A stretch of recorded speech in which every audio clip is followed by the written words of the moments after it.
যেখানে যার যতটুকু দরকার একটা মানবিক বাংলাদেশ চাই কি চাই না। এই আয়াতে আল্লাহ তাআলা একটা মানবিক সমাজের রূপরেখা টেনেছেন। তার প্রথম কথা হচ্ছে ইন্নাল্লাহা ইয়ামুরু বিল আদল। আল্লাহ তাআলা তোমাদেরকে আদলের নির্দেশনা দেয়, সুবিচার সুশাসনের নির্দেশনা দেয়। যে সমাজে আদল থাকে না সে সমাজে জুলুম মানুষের ঘাড়ে চেপে বসে। আদলের বিপরীত হচ্ছে জুলুম। আদলের বিপরীত কি? জুলুম বা জাওর, অত্যাচার, অবিচার, বৈষম্য। এই যে বৈষম্য বিরোধী ছাত্র আন্দোলন কমন পড়ছে। এই যে একজন সমন্বয়ক তো দেখা করলো আমার সাথে। জুলুম মানে হচ্ছে বৈষম্য। বৈষম্যের স্থান ইসলামে নাই, অবিচারের স্থান ইসলামে নাই, জুলুমের স্থান ইসলামে নাই। আল্লাহ তাআলা বলেন যে আমি জুলুমকে নিজের জন্য হারাম করেছি এবং তোমাদের জন্য হারাম করেছি। বিশ্বনবী ফরমান, আল্লাহ তাআলা বলেন হাদিসে কুদসিতে, ইয়া ইবাদি ইন্নী হারামতু যুলমা আলা নাফসি ওয়া জাআলতুহু বাইনাকুম মুহাররামান ফালা তাযালামু। আমার গোলামেরা শোনো, নিশ্চয় আমি আল্লাহ তাআলা জুলুমকে আমি আমার উপরে হারাম করেছি, অনুরূপভাবে জুলুম করাকে তোমাদের উপরেও হারাম করেছি। ফলে ফালা তাযালামু, তোমরা একে অপরের সাথে জুলুম করো না। নির্দেশনাটা কার? খবরদার, জুলুমের সাথে আমাদের কোনো সম্পর্ক নাই। আল্লাহ তাআলা আদলের আদেশ দিয়েছেন, আদালতের আদেশ দিয়েছেন, সুশাসনের ন্যায় বিচারের আদেশ দিয়েছেন। ইন্নাল্লাহা ইয়ামুরু বিল আদল। আমাদেরকে আদল প্রতিষ্ঠা করতে হবে। জুলুমের সাথে ইসলামের কোনো সম্পর্ক নাই।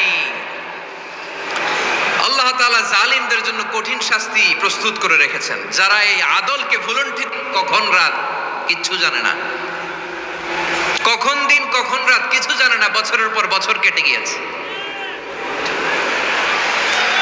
এক্সট্রা জুডিশিয়াল কিলিং এর কোনো হিসাব নাই, বিচার বহির্ভূত হত্যা, এনফোর্স ডিসঅ্যাপিয়ারেন্স, গুম, যেটা সবচাইতে বড় মানবতা বিরোধী অপরাধ। কত মানুষ যে গুম হয়েছে তার কোনো ইয়ত্তা নাই।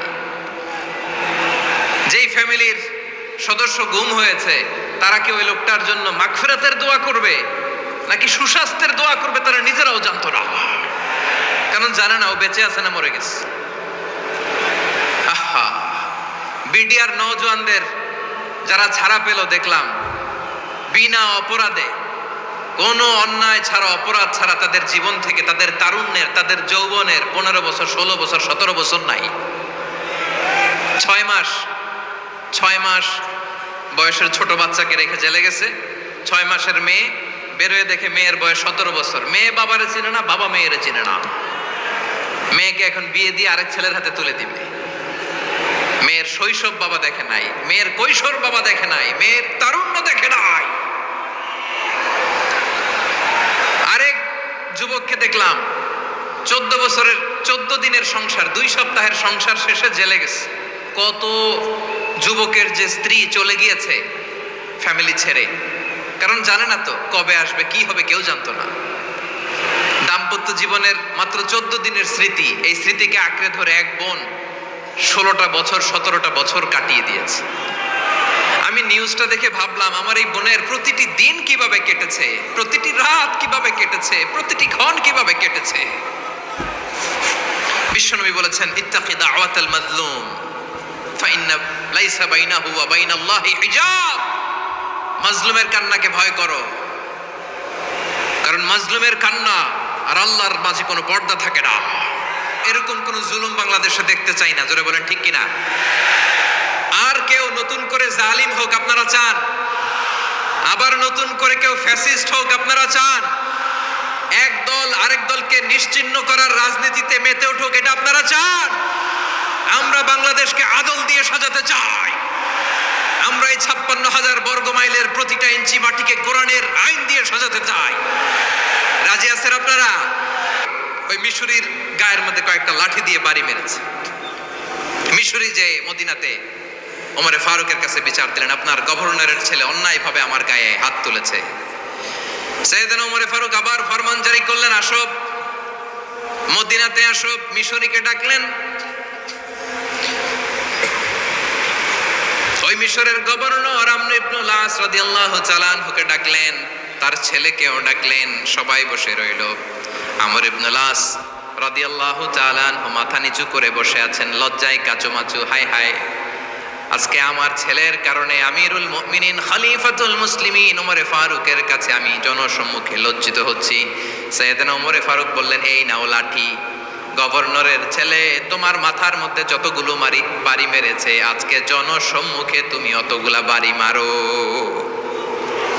মিশরি বলে, থাক, আপনি যে ডেকে আনছেন সবার সামনে এটা বলছেন, এতেই আমি খুশি। আল্লাহু আকবার। আপনার মহানুভবতা দেখে আমি খুশি, আর অপমানের দরকার নাই। ওমরে ফারুক বলে, না, খবরদার, এই কথা মিশরি তুমি বলো না, মারো, যতগুলা বাড়ি মেরেছে মারো। বাধ্য হয়ে মিশরি আমর ইবনুল আসের সামনে ওনার কলিজার টুকরা সন্তানের মাথার মধ্যে বাড়ি মারতে আরম্ভ করলেন। ঠিক যতগুলা বাড়ি মিশরির গায়ে মেরেছিল, মাথায় মেরেছিল, মিশরি গুনে গুনে ততটা মারলেন। এই দৃশ্য দেখে ওমরে ফারুক রেগে মেগে আগুন, রাগের চোটে রাগ সামলাতে না পেরে, আর নিজেকে সামলাতে না পেরে মিশরিরে বললেন, ছেলেরে মারা শেষ হয়ে গেলে এবার বাবার টাক মাথার মধ্যে কয়েকটা বাড়ি মার। রাগের চোটে, আউট অফ অ্যাঙ্গার, রাগের চোটে, যে আমার পাঠানো গভর্নর আমর ইবনুল আস তার ছেলেকে কেন আদব তারবিয়া কেন শিক্ষা দিতে পারে না। ছেলেরে মারা হইলে এবার আমর ইবনুল আসের মাথার মধ্যে দুইটা মারো। এটা রাগে বলেছেন, এটা শাস্তি হিসেবে না। সুবহানাল্লাহ পড়ে। তোমরা আমাদেরকে সুশাসন শিখাও, আমাদেরকে সুশাসন শিখাও। বিশ্বনবী বলেন, আদাল এটা যেন তেন বিষয় না, এটা দিয়েই মানবিক সমাজ গড়তে হবে। আল্লাহ তাআলা কিয়ামতের কঠিন ময়দানে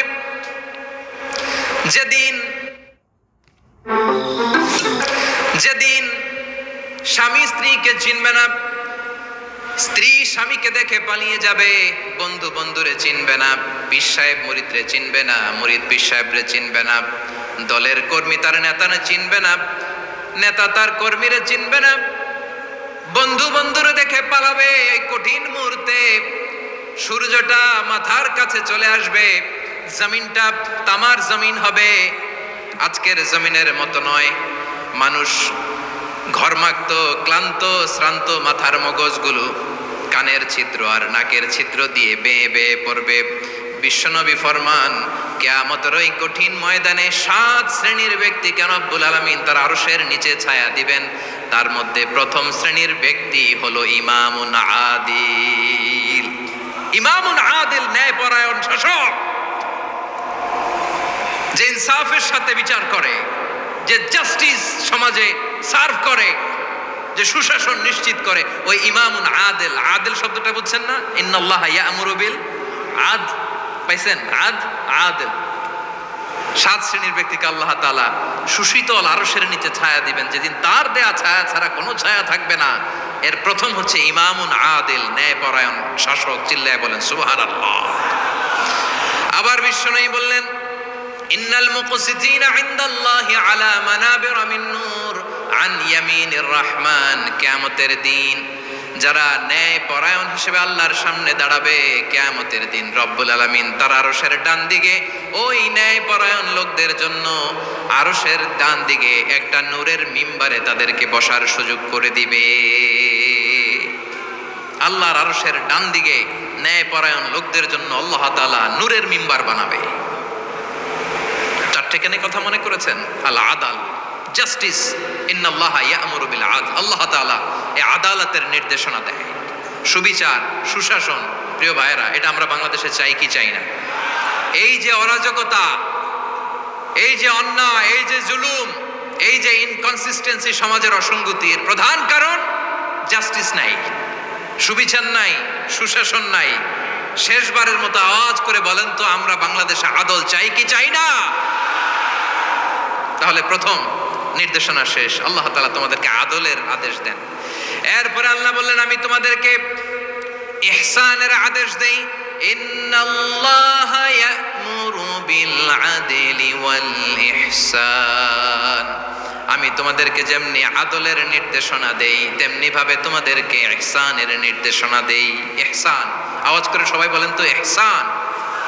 সবাই বলেননি, সবাই বললে এতটুকু আওয়াজ হবে আমি বিশ্বাস করি না। আওয়াজ করে বলুন আল ইহসান। ইহসান মানে কারো প্রতি সফট হার্টেড হওয়া, মহানুভব হওয়া, অনুগ্রহ পরায়ণ হওয়া, অনুগ্রহশীল হওয়া, একে অপরের প্রতি দয়াদ্র হওয়া। একে অপরের প্রতি দয়াদ্র অনুগ্রহশীল হওয়া ছাড়া মানবিক সমাজ কশিনকালেও গঠন করা সম্ভব না। প্রিয় ভাইরা, সুন্দর আচরণ দিয়ে, ইহসান দিয়ে যা জয় করা যায়, নরম আচরণ দিয়ে যেটা অর্জন করা যায়, কঠোরতা দিয়ে সেটা পারা যায় না। বিষ্ণু ঈসা ইসলাম ইহসান দিয়ে, কোমল আচরণ দিয়ে, তার অনুগ্রহ দিয়ে তিনি অনেক কাফিরের হৃদয়কে জয় করে ফেলেছেন। সাইয়েদনা সুমামা ইবনে উসাল রাদিয়াল্লাহু তাআলা আনহুর কথা মনে পড়ে যায়। তিনি ছিলেন ইয়ামামার বাদশা। মদিনাতে বিশ্বনবীকে হত্যা করার নিয়তে এসেছিলেন। গোপনে গোপনে বিশ্বনবীকে হত্যা করে আবার ইয়ামামাতে তিনি ফিরে যাবেন। কিন্তু কি অবাক করা কাণ্ড, হত্যা করতে পারে নাই, সাহাবাদের হাতে তিনি ধরা পড়ে গেলেন। সাইয়েদনা সুমামা ইবনে উসাল রাদিয়াল্লাহু তাআলা আনহু হত্যার নিয়তে আসলেন, কিন্তু হত্যা করতে পারলেন না। সাহাবারা ওনাকে ধরে ফেললেন, ধরে মসজিদে নববীর পিলারের মধ্যে বেঁধে রাখলেন। সুমামা ইবনে উসাল, সিরাত থেকে শুনেন, সিরাত থেকে শোনাচ্ছি, রাদিয়াল্লাহু তাআলা আনহু ইয়ামামার অধিপতি ছিলেন। ইয়ামামা বিশ্বনবীকে হত্যার জন্য আসছেন, ধরা পড়ে গেছেন, এখন মসজিদে নববীতে বেঁধে রাখছে, তার মানে বন্দী। তো এখন স্ট্যাটাস কি? বন্দী, ক্যাপটিভ। তো বিষ্ণু ঈসা ইসলাম সাহাবাদেরকে বললেন, তার খোঁজ খবর নিও, সুমামা ইবনে উসালের খোঁজ খবর নিও। সাহাবার বলেন, ইয়া রাসূলুল্লাহ, আপনাকে হত্যা করতে এসেছে, তার তো কঠিন ক্যাপিটাল পানিশমেন্ট হওয়া দরকার, কঠিন শাস্তি হওয়া দরকার। বিশ্বনবী বললেন, না, আমি যেটা জানি তোমরা সেটা জানো না, তোমরা সুমামার সাথে ভালো আচরণ করো। বিশ্বনবী সুমামার কাছে গেলেন।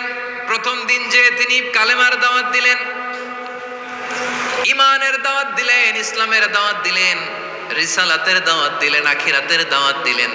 পরের দিন যে বিশ্বনবী সালাতের দাওয়াত দিলেন, যাকাতের দাওয়াত দিলেন, ইসলাম কি, কিভাবে, কেমন করে পালন করতে হয় চমৎকার আর্টিকুলেট করতে শুরু করলেন। তন্ময় হয়ে সুমামা ইবনে উসাল রাদিয়াল্লাহু তাআলা আনহু বিশ্বনবীর কথাগুলো শুনতে আরম্ভ করলো। একদিন নয়, 2 দিন নয়, টানা 3 দিন বিশ্বনবী সুমামার কাছে ইসলামকে প্রেজেন্ট করেছেন, উপস্থাপন করেছেন। আওয়াজ করে বলেন, কয় দিন?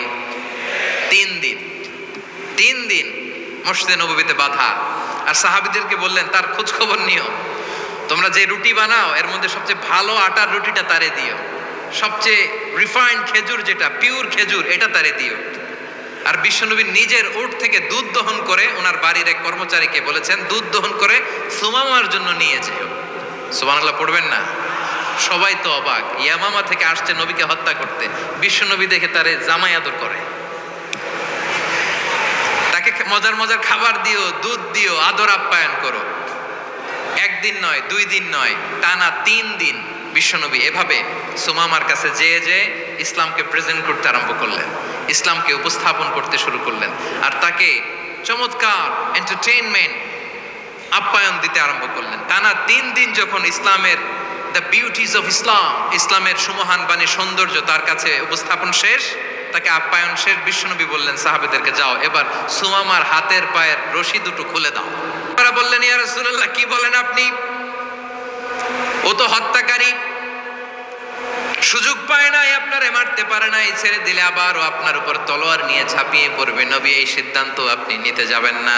বিশ্বনবী বললেন, যেটা বলেছি সেটা করো, সুমামার রশিগুলো ছেড়ে দাও, সুমামার হাতে পায়ের রশিগুলো যে তোমরা খুলে দাও।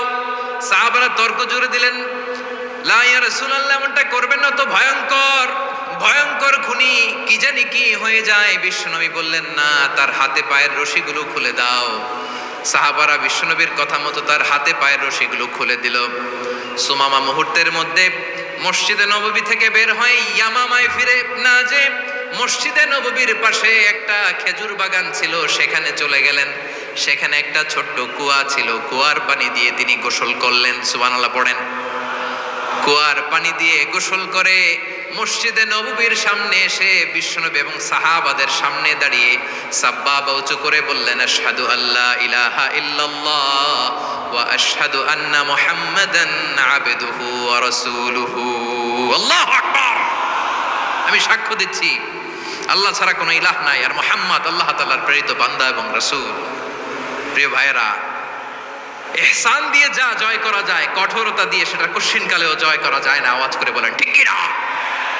এবার সুমামা দাঁড়িয়ে বলে, ওগো নবী, আমি তো কালিমা পড়ে মুসলমান হয়ে গেলাম, এবার শোনেন, এই মুহূর্তের আগে আপনার চেহারার চাইতে নিকৃষ্ট কোনো চেহারা আমার কাছে ছিল না, কিন্তু শাহাদা পাঠ করার পরে আপনার চেহারার চাইতে উত্তম শ্রেষ্ঠ কোনো চেহারা আমার কাছে আর নাই। ও নবী, আজকের দিনের আগে ইসলাম ধর্মের চেয়ে নিকৃষ্ট অপছন্দনীয় কোনো ধর্ম আমার কাছে ছিল না, কিন্তু এই মুহূর্ত থেকে ইসলামের চেয়ে সেরা শ্রেষ্ঠ পছন্দনীয় কোনো ধর্ম আমার কাছে নাই। নবী গো, আজকের দিনের আগে মদিনার চাইতে অপছন্দনীয় নিকৃষ্ট কোনো শহর আমার কাছে ছিল না, কিন্তু এই মুহূর্তের পর থেকে মদিনার চাইতে কোনো শ্রেষ্ঠ শহর আমার জানা নাই। সে ছিল গমের বড় ডিলার, গম বেচতো। কি বেচতো? তার গম কিনে মক্কার লোকেরা রুটি খাইতো। সে ঘোষণা দিল, আজকে থেকে মক্কাবাসীদের জন্য সব গম আমি হারাম করে দিলাম, মক্কাবাসী এখন না খেয়ে মরে। সুবহানাল্লাহ পড়বেন না? মক্কাবাসী বিশ্বনবীর কাছে আসলেন, এসে বললেন, মুহাম্মদ, আমরা তো তোমার ভাই, তোমার চাচা, তোমার ভাতিজা, তোমার আত্মীয়, তুমি সুমামারে বলো সে যেন আবার গমের সাপ্লাই মক্কার জন্য অনুমতি দিয়ে দেয়। বিশ্বনবীর অনুমতি ক্রমে সুমামা আবার মক্কাতে গম পাঠাতে শুরু করলো। পড়েন সুবহানাল্লাহ। ইহসান, ইহসান দিয়ে আপনি যেটা জয় করতে পারবেন, you can win the heart of your enemies. ইহসান দিয়ে আপনি আপনার শত্রুর হৃদয়কে জয় করতে পারবেন। আওয়াজ করে বলেন ঠিক কি না?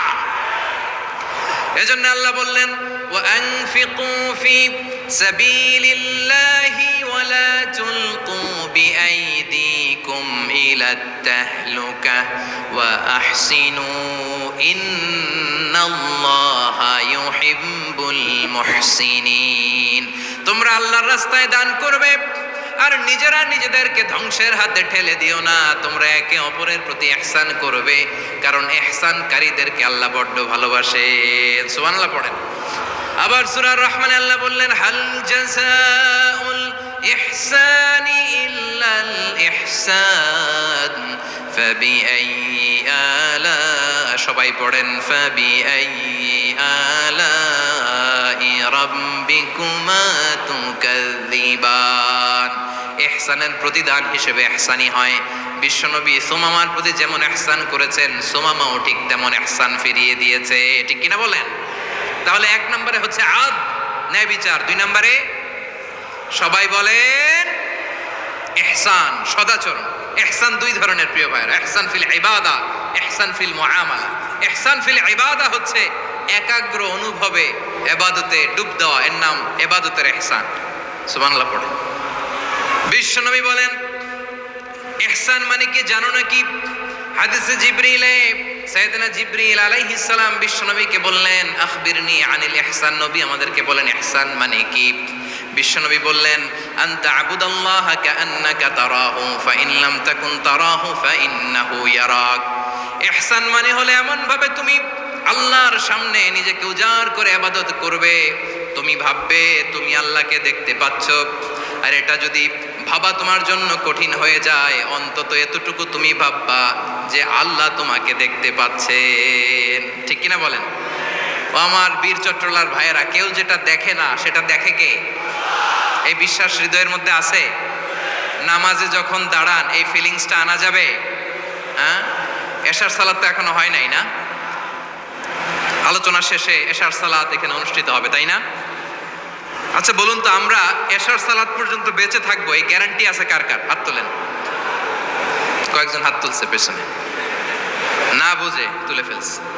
এশা পর্যন্ত যে আমরা হায়াত পাবো কোনো গ্যারান্টি আছে? সবাই আওয়াজ করে বলেন গ্যারান্টি আছে? গ্যারান্টি নাই। এই জন্য বিষ্ণু ইসলাম বলেছে, এমন ভাবে নামাজে দাঁড়াও, ইবাদত করো, মনে করো হতে পারে এটাই আমার জীবনের শেষ নামাজ। পারফর্ম দ্য সালাহ as if this is your last and final prayer. এমন ভাবে সালাতে দাঁড়াও, ভাবো হতে পারে এটাই তোমার জীবনের শেষ নামাজ। এমন ভাবে নামাজে দাঁড়াও, ভাবো এটাই শেষ নামাজ। তাহলে নামাজে একাগ্রতা বাড়ায় দিবে কে? ফলে ইবাদতের ইহসান আমাদের অর্জিত হবে। আর মুআমালাতে ইহসান হলো, বিশ্বনবী বলেন, ইন্নাল্লাহা তাবারাকা ওয়া তাআলা কাতাবাল ইহসানা আলা কুল্লি শাই ফাইদা কাতালতুম ফাআহসিনুল কিতলা ওয়া ইযা যাবাহতুম ফাআহসিনুয যাবহা ওয়ালিয়ুহিদ্দ আহাদুকুম শাফরাতাহু ওয়ালিয়ুরিহ যাবিহাতাহু। ইহসান দুই ধরনের, আওয়াজ করে বলতে হবে। কয় ধরনের? সবাই বলুন আওয়াজ করে, কয় ধরনের? একটা হচ্ছে ইহসান ফিল ইবাদা, ইবাদতে ইহসান। ইবাদতে ইহসান কি? একাগ্র অনুভব দিয়ে ইবাদত করা, তারা এটা করে। আমার প্রিয় বোনেরা, আপনি জানেন না আপনার দাম কত। ওরা আপনাদেরকে বিজ্ঞাপনের সস্তা পণ্য বানাতে চায়, ওরা আপনাদেরকে ওদের ভোগের লিপসার টুলস বানাতে চায়, ওরা আপনাদেরকে দিয়ে ওদের খায়েশ পূরণ করতে চায়। এটা আপনাদের জন্য মোটেও ডিগনিটি নয়, এটা আপনাদের জন্য সম্মান নয়। আপনার সম্মান শালীনতায়, আপনার সম্মান হেজাবে, আপনার সম্মান ভদ্রতায়, আপনার সম্মান আপনার ডিসেন্ট পোশাকে। পোশাক বলে দেয় এই নারীটা ভদ্র না অভদ্র, পোশাক বলে দেয় এই মেয়েটা কোন ঘরের মেয়ে। আওয়াজ করে বলেন ঠিক কিনা? আপনি জানেন না আপনারা সস্তা পণ্য বানায়, ভোগের পণ্য, বিলবোর্ডে আপনাকে উলঙ্গ করে উপস্থাপন করে। এই অশ্লীলতার সাথে ইসলামের কোনো সম্পর্ক। এজন্য আল্লাহ বলেন আমি অশ্লীলতাকে হারাম করেছি।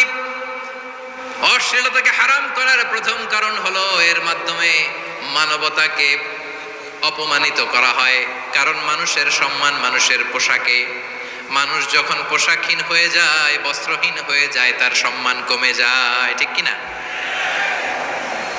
অশ্লীলতাকে হারাম করার প্রথম কারণ হচ্ছে মানুষ মানুষকে অপমান করে। একটা নারী, সে তো সম্মানিত, নারী যে কত সম্মানিত নারীরা এটা বোঝেই নাই। বিশ্বনবী বলেন আর দুনিয়া কুল্লুহা মাতা ওয়া খায়রু মাতা'আদ দুনিয়া আল মারআতুস সালিহা।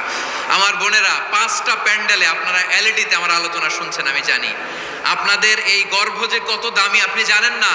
আপনার পেট থেকেই আসবে আগামী দিনের সালাহুদ্দিন আল আইয়ুবী, আপনার পেট থেকেই আসবে অনাগত দিনের ইমাম মাহদী আল মুনতাযর, আপনার পেট থেকেই আসবে অনাগত দিনের ফয়সাল, ওয়াসিম, মুগ্ধ, আবু সাইদের মতো বীর যোদ্ধা।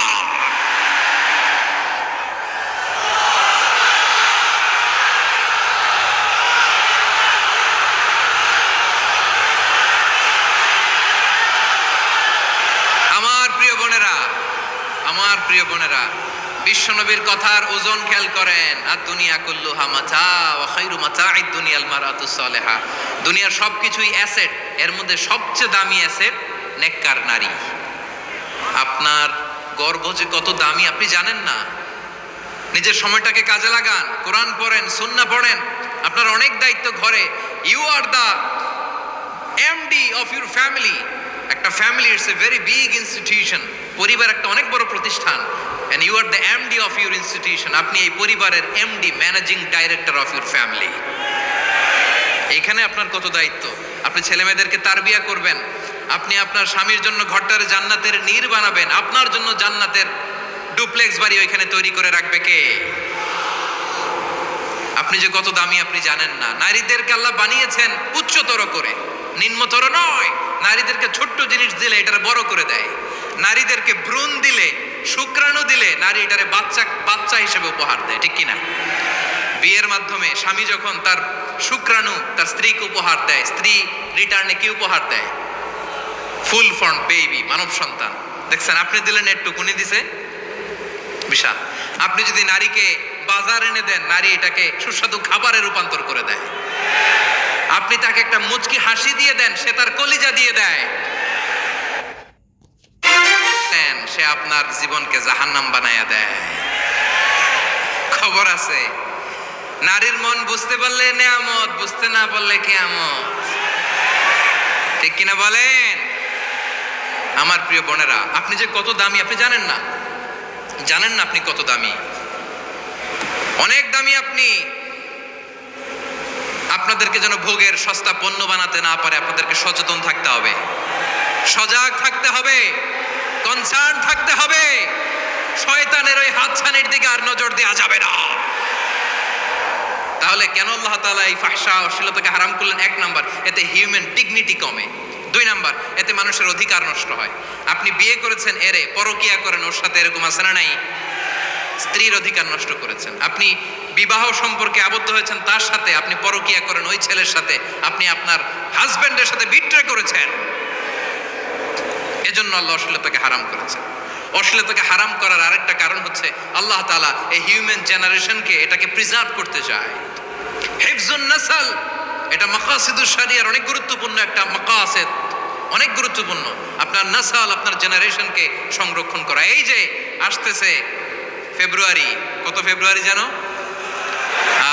এটা কি বিশ্ব ভালোবাসা দিবস?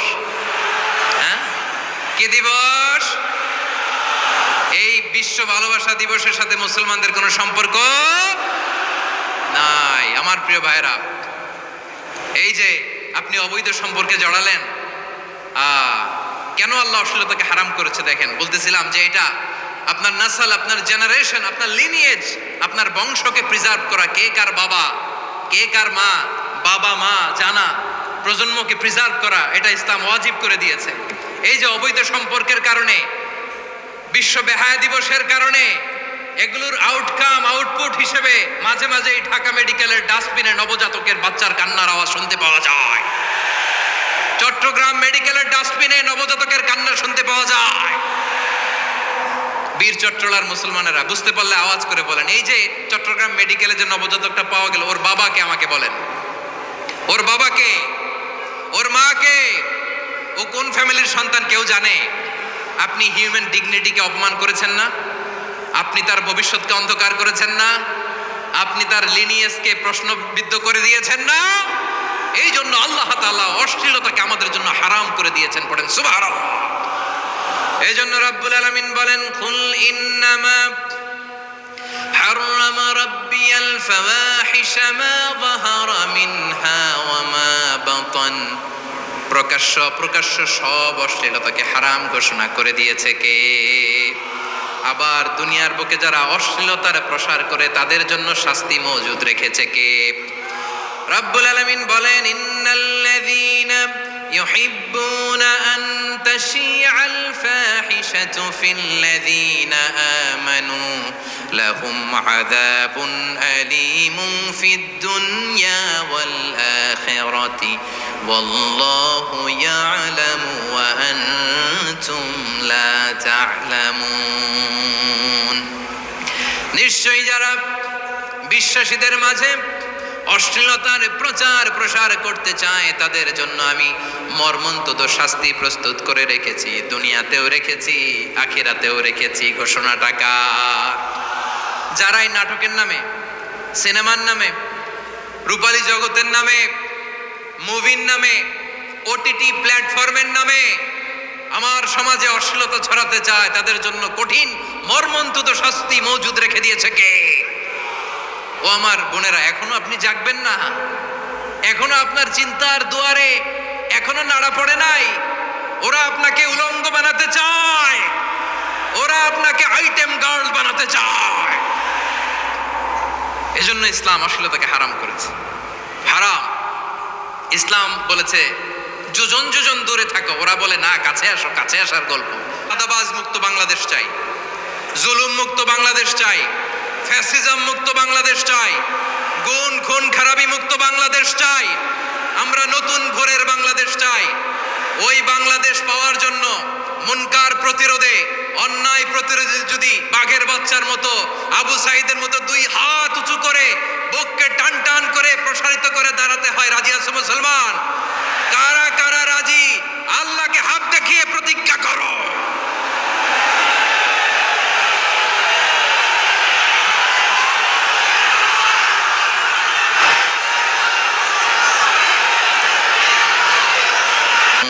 বসুন। আল্লাহ বললেন, আমি অশ্লীলতাকে নিষেধ করি, আমি সব ধরনের মন্দ কাজকে নিষিদ্ধ করি, সব শেষে আমি সীমা লঙ্ঘনকে তোমাদের জন্য নিষিদ্ধ করি। আলোচনা মনে আছে তো? না ভুলে গেছেন? নিষিদ্ধ করেছেন কয়টা জিনিস?